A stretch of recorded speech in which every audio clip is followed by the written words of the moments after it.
Well, yeah, nice to meet you both, you all. Yeah, I'm Ross. I lead the product at cheqd, one of the senior product managers. I'm with Tassos, who's a head of engineering here. And yeah, we're a DID, decentralized identity project, but we're obviously exploring verifiable AI and how we can use our capabilities for applications in AI as well. So yeah, we'll take you through our presentation. We can make this really chatty as well, I think. But yeah, the core premise of cheqd is that trust is broken. We need to find ways to kind of improve trust across the web, and improve trust in the era of AI.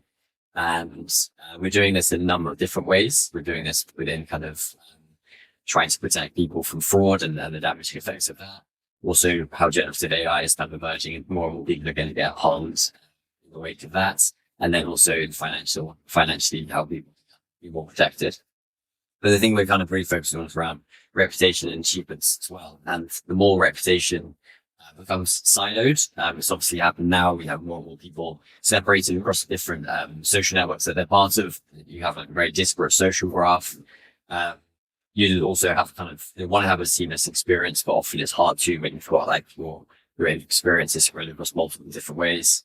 And then we see that reputation and trust can be harmed in this era of AI. And as I can come on to, there's ways in which we can increase the cost of forgery through reputation and make it harder for bots and symbols and things to kind of behave in the way that people might use them for harmful ways by using reputation as well as like KYC and proof of personhood. And verifiable credentials, as a quick reminder of what verifiable credentials are. Essentially, there's these three organizations or three individuals within an ecosystem, within this trust ecosystem. You have issuers of verifiable credentials. These are organizations that issue credentials. It could be medical organizations, universities, educational things. You have a holder, which is you as an individual, and then you have verifiers who verify that these credentials. And then kind of the basic way it works is an issuer creates an on-chain signature, a DID. Once they create that signature, when they sign the issuer credential, that gets signed by them and that gets held in the user's wallet. And when a verifier or receiver of credential wants to verify that, they basically go ahead and check the signature on chain verification. cheqd is the underlying ledger where these identifiers are stored. And basically, we kind of see it as layering credentials and DIDs on top of the AI kind of ecosystem that's emerging. Can solve a lot of these problems, as we'll come on to. So reduce like bias and poor quality information and do things, fight misinformation and protect creators in this new era. That's something we spoke about a lot as well. And then optimize network rewards and come on to that. So the first thing we're going to discuss is building reputation for AI agents, which I think is quite interesting. It's come up a few times across this week. I think one of the biggest things being discussed is AI agents can be used to improve the UX across Web3. Kind of talk through that one. So increasingly users are going to get like more personalized experiences with AI, and they're going to have their lives being more efficient and more enjoyable, more smooth. And we've kind of seen this emerging now. I mean, ChatGPT is still kind of one-sided. I'm still just kind of asked to ChatGPT, and we're experiencing that. But more and more, you can imagine a ChatGPT type thing speaking to a ChatGPT type thing on your behalf. And so if you imagine an example could be booking a restaurant for you and negotiating with the restaurant on the price, organizing meals, getting the time set and things like that, trying to negotiate pricing and things, organizing a surprise party, negotiating mortgage loan, all these different kind of interactions can be things that AI agents will do on our behalf. But in order to do so, the AI agent needs to be able to know that the one that they're communicating with has a reputation, can be trusted. And so if you imagine as they start performing more and more of these daily interactions, they want to become capable of behaving and doing things in the way that we would if we're performing an interaction with another person. So if you meet another person and you're trying to understand whether or not you can trust them, you're going to gauge it based on different reputational aspects of them, right?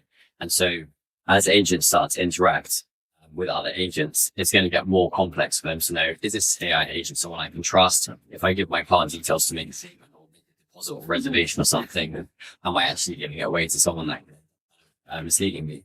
And as a human, trusting an AI agent, obviously you might be able to trust them as an AI agent that's working for you, but how do you know that they can trust the other ones? And so we see that AI agents will essentially have to have their own reputation, just like we do as humans. So to increase that trust, they'll basically get issued verifiable credentials as they go and building their reputation. Okay. So yeah, as they basically, we'll see that happening more and more in different examples of things. So yeah, we see it as basically building a portable reputation where third parties that need to interact with them basically authenticate against what that reputation they had built. And so as these AI agents kind of like go and behave on your behalf, they'll kind of carry that portable reputation around with them, the places they go. And so here's like a kind of a quick example of what might happen. So they want to kind of leverage the user data, so they can kind of essentially know like, okay, this AI agent is perform something on my behalf. And so what we've got here is you said to your AI agent, right, we want to organize a surprise party. This is what we want to go about and do. And so the AI agent, first step is they basically request to get your permission to get your access to your calendar, your address, your bank details and stuff. So they can complete the whole activity end to end. So they get issued a verifiable credential, which basically says you have access to what you need to. And so there's like a kind of a chain of trust to say, okay, now you've got access to this, you can go about and perform those actions and activities. The AI agent then needs to go about contacting all the people that need to become part of this. And so they need the same permissions, they need to know calendar access, and perhaps they also want to make deposit payment on their behalf. So that agent, now with the permission that you've granted them, goes and contacts the other people and asks permission from them, and in return receives a verifiable credential to attest to that. They then need to go and perform like actions and things like that. So that's where kind of communicating with each other. So they're saying, okay, this is my calendar, this is your calendar. It's kind of like a Calendly type experience, but there's like a trusted interaction between them.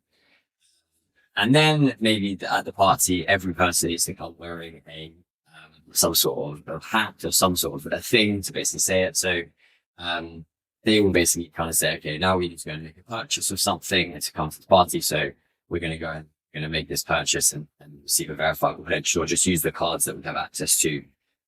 And then again, it gets charged to the bank. So each interaction can have like a credential, which basically certifies it. So if you look back at the history of it, you can basically say that every interaction that's happened has been kind of trusted and we can verify it. So that's kind of like the journey with kind of how personalization can be improved with AI agents. The next thing is around like proof of personhood. And so one of the big things that we're looking at cheqd is how like protect communities from symbols and bots and things. And this week, HCC, one of the big things that's been most common has definitely been the way airdrops can just be easily scammed.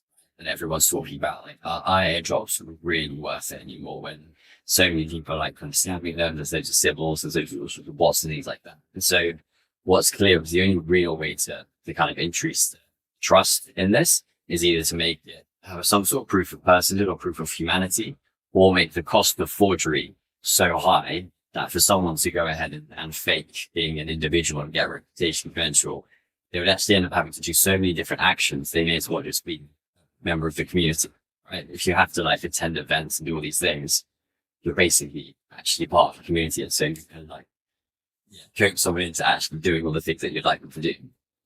And so this is kind of on a graph of like reputation versus assurance when you look at proof of personhood. And this is, it exists on a matrix. And so some things you don't need a high level of assurance, or they don't require it, or they're not as high a level of assurance if they want to do them. And same with reputation going up. So your reputation may be high on Twitter in terms of you might have a strong reputation. You've got like X amount of followers and certain amount of like engagement and likes, things that show that you're probably like a legitimate person. But the level of assurance you have in that person says still some individual bot that's managed to create loads of content, get loads of impressions, but actually it's still not verified with a real person.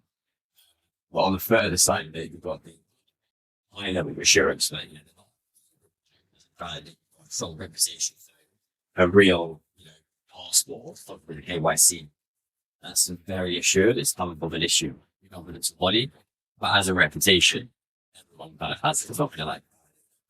So kind of balancing between that, when do you need something to be high assurance versus high reputation, and then finding something around. It's important. And so a credit score, for example, is a good example where it's got very different aspects of your reputation. It's made up that credit score, but it also has compliance and legal requirements, which mean you want to know that it's a true person. And so the reason proof of person did help with this is for wars and, manipulation and things like that. So what's we can talk about the DDoS attacks, obviously, airdrop farming, all these different things around AML. It's hard for you to kind of interact with these, you have to basically, you can easily interact with these, the forces of a, but if you add a layer of KYC or a reputation requirement to it, makes it increasingly hard to do it. It's also kind of impersonation. What's that? Impersonation, captures, they've been common for a long time. We've seen that those are pretty simple to game, and that's what it's games that look like an easy way to kind of protect what's and things like that. And then basically, there's just a way in which, if you just add layers on a person, if you can just press key or choose it's the ease of this for you. So how we're going to see this is proof of actually taking into account more proofs of person, but also be around reputation. So I could say, okay, you require a KYC credential for you to access this airdrop or something. So yeah, you have stakes, tokens, you engage in this liquidity pool, you've done all these on-chain activities. In order for you to receive your airdrop reward, you need to also have a KYC credential. The other way of doing that is you just, instead of saying you need a KYC credential, you can instead say you just need to have reputational credentials that show that you're actually a real person. So for someone to say I was to issue a permit for being at this event, that would immediately prove that you're a real person, because I've seen that you're a real person. If every single event was constantly doing that, it would be quite easy to show that actually all these real people have actually been engaged in this one-to-one. And so if what's can't get that credential, it would be very, it's impossible. Same with you can do that with Twitter Spaces, you site stream credential on a regular basis, and then endorsement credentials, all these different things. And you can also just do it if you have a call with someone. You can literally just say, I had a call for this person, I'm really interested in call, I'm going to endorse them for the advice they gave me. It proves one-to-one that that's a real person. So in some cases, you don't necessarily give a credential in that way. So it's kind of blending that. And more, this is something that's quite relevant. The INS 2.0 is coming to the EU. It's going to legislate in the next 2 to 3 years that every member state of the EU will have to have a digital identity wallet. And that's going to mean that more and more people have these verified credentials that they can layer on top of their reputation. So yeah, battling AI, it's a pretty kind of sound way of doing it. I'm going to kind of just get through these ones because I kind of mentioned it already. But the key thing is we have built something that can enable organizations to do this. So this is correct for XYZ, or we're already kind of expanding this at the moment. But it's a no-code platform which enables organizations to issue credentials super quickly. Anyone with no technical experience, don't need to know it's blockchain, don't need to know it's security ID, don't need any of the complexity. It's as easy as customizing some shoes online. And essentially, you just kind of layer in whatever credential you want. And we're working with organizations to decide issuing KYC credentials. And so this is what it looks like for issuers.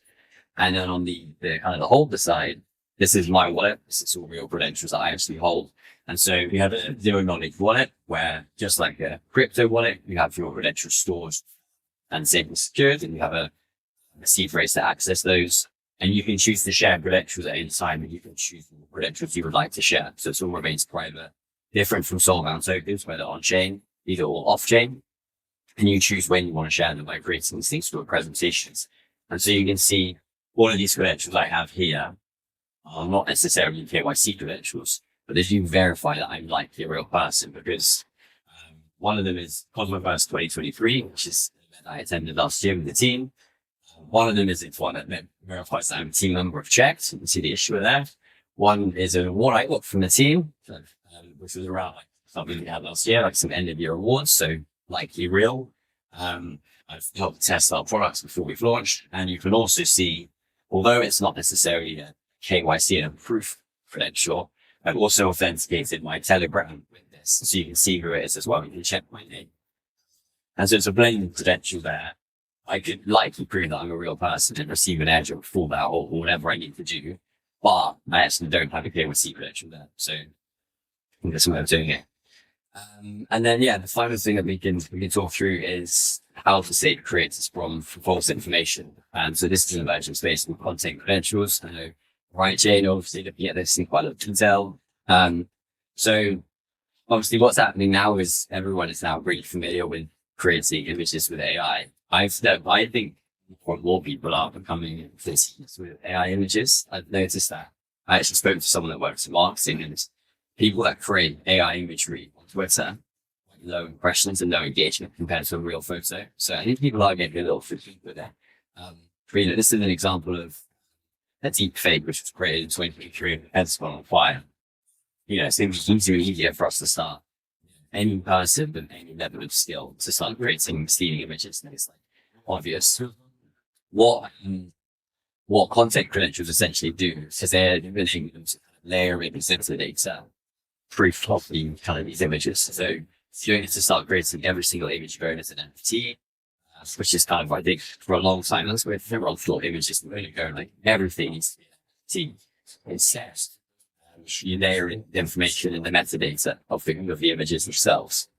And so what this looks like in practice. So obviously, we covered some of the issues with it. So as you have more people wanting to check the content themselves, they can do so. The images will actually have a layer of information in it. So if you want to go verify that credential, you can go ahead and actually check the metadata in your verification check, which would use an off-chain credential associated with that image and an on-chain signature. And then you do a verification check, and you'll be able to prove, okay, you've actually created this image without needing the entities and things like that. And then trust anchors news organizations or people kind of issuing credits, regularly putting out images on a regular basis, where, fake information and fake news might be kind of more prevalent. People can actually verify that the image is real and legitimate. And we see kind of a commercial model emerge where people might want to actually check and verify real images. And actually there might be a payment made to go and do that check, which is something we enable at cheqd. We're also part of something called the C2PA, Coalition for Content, Synchronous Authenticity.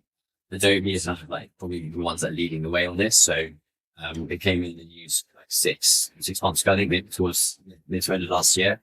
And Adobe basically now, when an image is generated, they're using these standards, so content credentials, they're a type of verifiable credential.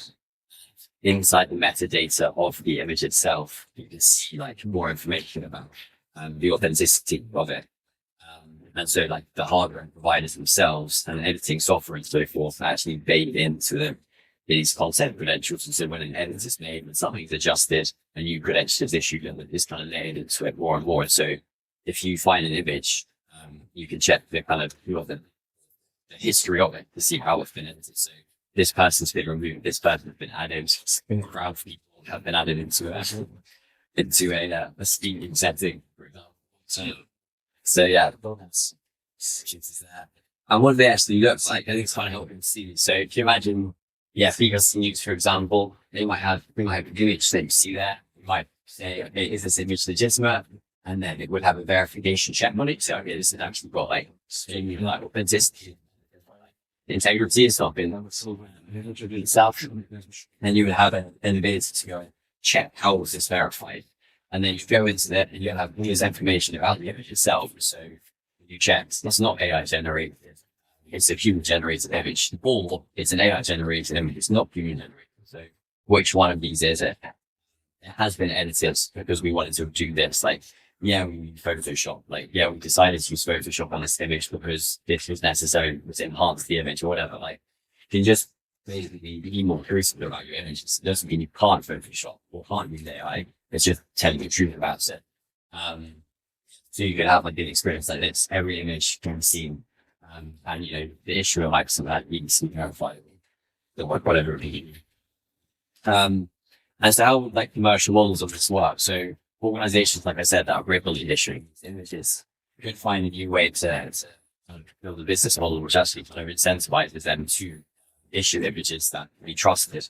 And so say, for example, someone was creating, an organization or even an individual content creator was publishing an image.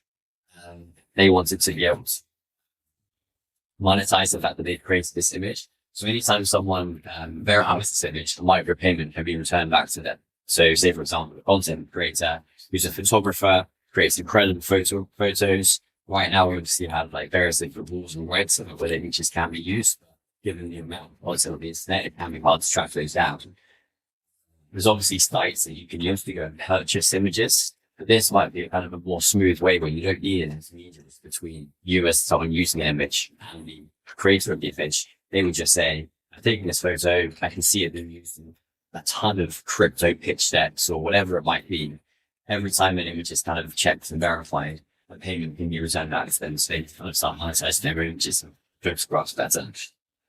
And yeah, I can share this around, but basically kind of the journey looks something like this. So camera takes up a photo of an image within the software that's baked into the hardware and the software itself. Metadata will have this location sign the camera. You obviously have this in the metadata of anytime you take a photo now, you can see that, but it's not something that could be like fully trusted. So essentially that data on the metadata just becomes verifiable credential. The hardware signs it, attesting to this. So it says, okay, this is what actually the image is. So the metadata becomes like verifiable rather than just being more loosely verifiable. Then someone wants to go and edit the software. So they go into Adobe Photoshop or they go into whatever tool they're using. Every time the edit is made, as I said, that image is kind of like the new verifiable credential is added to the metadata history. And then this image is published, and then someone wants to go and check the image, check the history of it, see the edits, make sure if they're using this image in a speech, if someone asks them, they're able to give some like to it. So they make a payment to the author to check the history of the image, take the history, and then they use the image themselves on the website. Yeah, I think that's kind of a few of the key use cases. We're also exploring use cases around verified data sets, which is kind of a way of verifying which is AI content, which is used in training data. So the training models, it's going to be important to know that the training data that's been verifiable. And a few others. That's it. Hopefully, that's just like in chat. Thanks for joining.